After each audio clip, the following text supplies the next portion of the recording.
It is time for the latest and the most comprehensive breakdown of the biggest news stories in Western Visayas. This is Panay News Tonight. Here are the top stories of the day. Miss Universe Philippine representative RABIYA Mateo graced the stage earlier today for the National Costume Competition.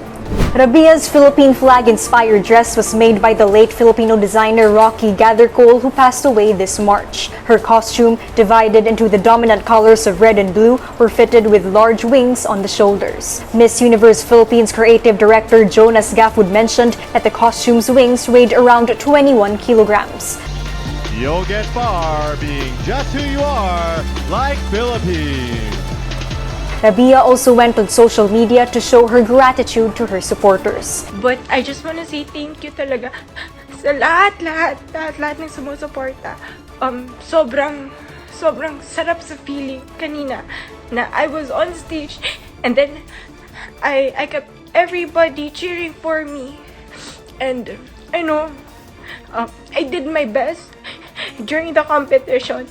Overwhelmed lang talaga. Kaya maraming salamat talaga sa lahat ng nagpapakita ng support at pagmamahal sa akin. The preliminary competition will be held tomorrow around 7 a.m. Philippine time.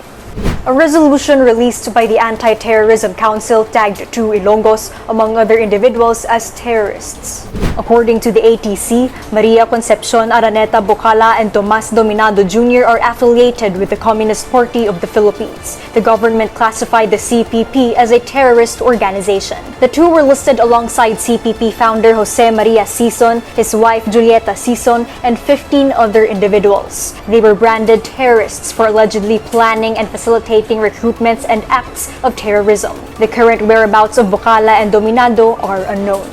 The local power advocacy group Power Watch Negros declared war against the Central Negros Electric Cooperative for alleged overcontracting.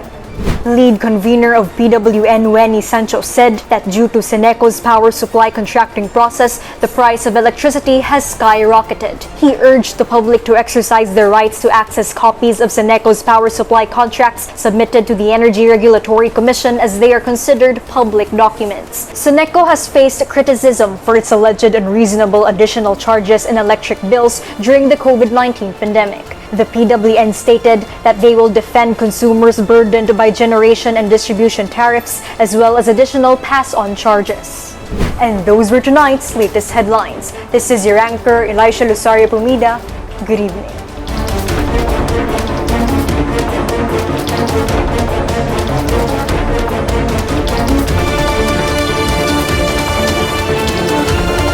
For more stories, check our website, www.panaynews.net. Follow us on Facebook, Instagram, and Twitter, and subscribe to our YouTube channel. Grab the digital copy of Panay News on Press Reader. Read Panay News via the Inquirer Plus app and avail a free 30-day trial. Don't forget to always wear your face masks and face shields, sanitize your hands, and observe proper physical distancing.